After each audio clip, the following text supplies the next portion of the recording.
you're supposed to be doing this thing, but this is what you are doing. What if you do this? What if you do that?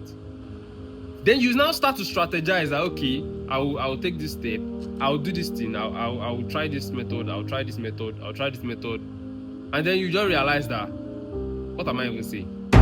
See, every time I will try to make a video and I will end up making just a simple blunder, I will end up stopping my video to take it all over again. Why? Because I'll be wondering, oh, my viewers will be like, this guy make a mistake, this guy is never saying the right thing, this guy is doing this. I'll have to start my video all over again. Who are you? Who are you? What I'm going to say, I will say it, and I don't give two fucks on your opinion. I am making this video to tell my future self that is already wealthy, waiting for me to come, that is already wealthy, already living in his own mansion, already have his multiple cars, that I should keep pushing.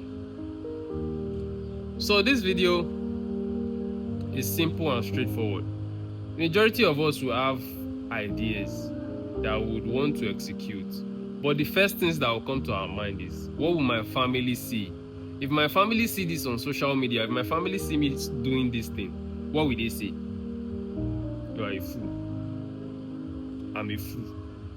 Some might not even be family. Some will be like, what will my friends say? What will my exes say? They still view my videos, they still see my videos, they see my stories, they see my status and all and whatever. You'll be saying, what would they say? We are a fool. I've always been saying that to myself, and I realized that that is restricting me to a lot of things that I'm capable of doing. That aside, sometimes I'll just sit down, or I can stand, or I can rest on something, and some kind of thought will just come to my head like, you're supposed to be doing this thing, but this is what you are doing. And to me, I start thinking about that thing that just come to my mind, that if I do this thing, how would it turn out? And I realize that if I do that thing, there's a very good chance that I might scale through it. Do you get? But then I'll start thinking again that due to my current position, to my current situation, can I do it? Will my family let me do it? Will my friend be happy about this decision I'm about to make? How will they see me? How have they been seeing me? How will they see me? Then I'll now start limiting the possibility of me doing that thing. I'll just stop. I won't even think about it again. And that idea just vanish. Sometimes it might not be an idea. Sometimes it might just be your normal thoughts. Maybe you just sit down one time, you're just thinking that, God, is this how my life wants to continue? Is this how I want to be doing things? And you just sit down and you are thinking to yourself. And you just say, what if I try this? What if I try this? You just think, what if you do this? What if you do that? Then you now start to strategize that, okay, I'll take this step, I'll do this thing, I'll try this method, I'll try this method, I'll try this method. And then you just realize that, what am I even saying? What am I even saying? Listen, you see that thoughts that come to your head, that what are you even saying is the devil. Do you get? You need to be spiritually awakened to understand what I'm talking about. That thought that come to your head, that what are you even saying? What are you even trying to do? That thought is the devil. It's trying to push you backward. That listen, what you are planning, the whole thing you are strategizing cannot work out. Face what you are doing. Meanwhile, it could be that you are working in a company where they are paying you 30,000 or 40,000. You are working there. And what you are strategizing in the long run might end up making you millions. But that thought has restricted you already. Then you just that idea, you just cut it off. You cut it short. You be like, it's not easy to do it, Jerry. I'll need money for the whole thing. I'll just look for something simple to settle down with. Are we okay? I'm in the same situation. That's why I'm saying what I'm saying. Are we okay? Are we normal? I mean, we need to take bold step and just forget about what anybody will say. Forget about what your friend will say. Forget about what the certain family member will say. If you are sure, in fact, you don't really need to be sure. Like, you need to be, how would I put it? In as much as you know that what you're about to do will bring you joy doing it. And in the long run, will fetch you money. Because everything you are doing, you are not doing it because of the love of it. Even if you are a businessman, you are not doing it for the love of it. You are doing it for the money. Do you get? In as much as that thing will bring you small joy, and in the long run will give you money, my brother, take a step. Just make a move. Make a move. And don't be shy. If you are the one that is making shoe, you are not a shoemaker.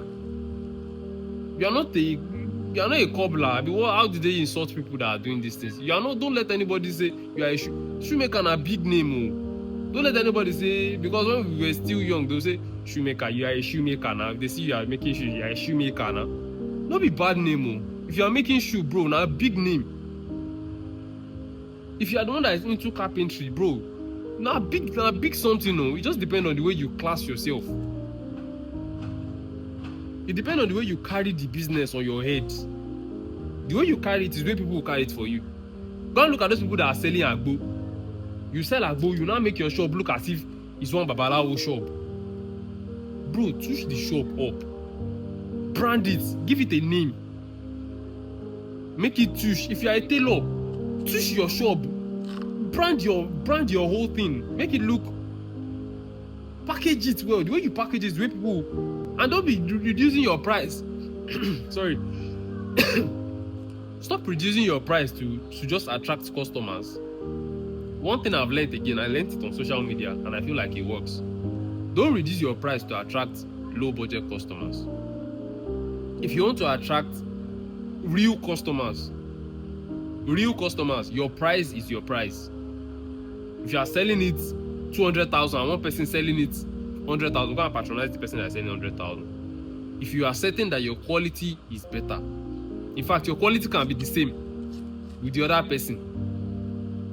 Your branding is what matters. Do you understand?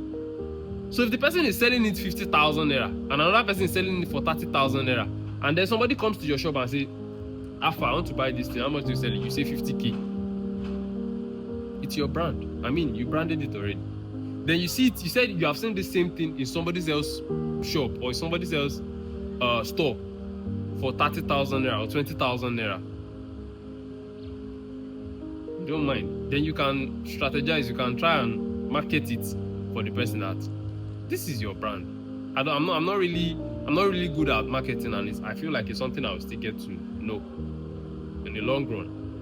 So you can tell the person quality differs, and branding as well differs.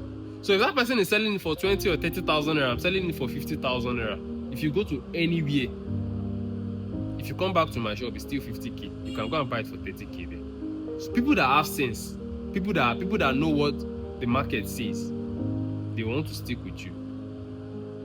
It have the way this thing works. I'm not a professional. In fact, I'm working in a cocoa organization. Listen, I'm not shy again, bro. Before, I used to think about what my friend would say if they see me working in this thing. If they see me like this, how would they feel? What do you think they would think about me? Bro, I don't send you. I'm currently working in a cocoa factory. Not a factory, actually. It's like an import and export company. They buy and they also sell. Do you understand? So I'm only telling you what I'm telling you now because we are in the same position, and I would like us to grow out of this position. Do you get? I remain Samuel Olaniyan. That's my full name. I've never really introduced myself like that. Well, my nickname is Clever. See you next time. Peace and love.